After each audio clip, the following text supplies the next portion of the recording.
Hello everyone, আমার ছেলের অন্নপ্রাশনের একটা ভিডিও করে রেখেছি, তাই তোমাদের সাথে শেয়ার করলাম। কিন্তু সেদিন এত আমার ছেলে ঘুমিয়ে গেছে, আর কি বলবো। মানে যখন মুখে ভাত দিবে ওর মামা এত ঘুমাচ্ছে যে জাগনাই পাচ্ছে না,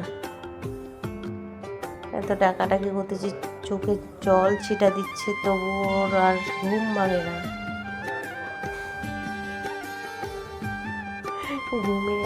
ঘুমে ভোর হয়ে গেছে। সেদিনকে পূজা হয়েছিল, পূজা হওয়ার পরে তারপর সন্ধ্যা হয়ে যাবে, তার জন্যই আর কি তাড়াহুড়ো লাগাই দিছে। এদিকে না হলে সন্ধ্যা হয়ে যাবে, লগ্ন পার হয়ে যাবে অন্নপ্রাশনে। তার জন্য এত ডাকাডাকি, পায়ের মধ্যে সুড়সুড়ি দেওয়া হচ্ছে, তাও আর কি উঠতেছে না। ওভাবেই আর কি করা হচ্ছে ওর নিয়মটা। কি করব, জাগনা না পেলে বাচ্চা মানুষ। ওই যে এত এখন ওই যে মুখে প্রসাদ দিবে, তাড়াহুড়োর মধ্যে ঠাকুর পূজা ছিল সেদিন, ঠাকুরকে পাঠা বলি দেওয়া হয়ে গেছিলো, তো সেগুলো ভিডিও করে রাখিনি। এত তাড়াহুড়া মানুষজন, কি করে ভিডিও করব।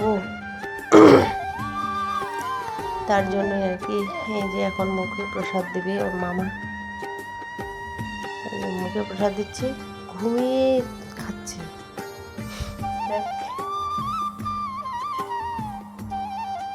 এখন দিবে মিষ্টি, মিষ্টি খাওয়াই দিবে। এদিকে যে সবাই হাসাহাসি শুরু করছে যে ঘুমের মধ্যে এই যে খেয়ে নিল।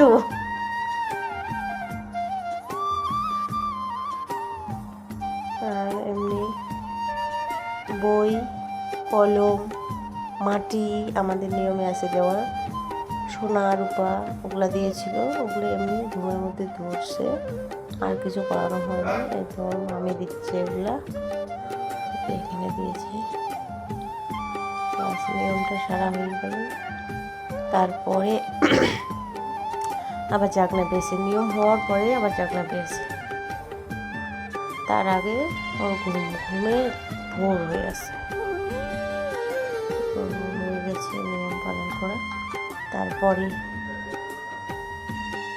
একে একে এখন দিবে যে এই আরতির থালাটা দিয়ে ওকে একটু কপালের মধ্যে ছোঁয়াবে।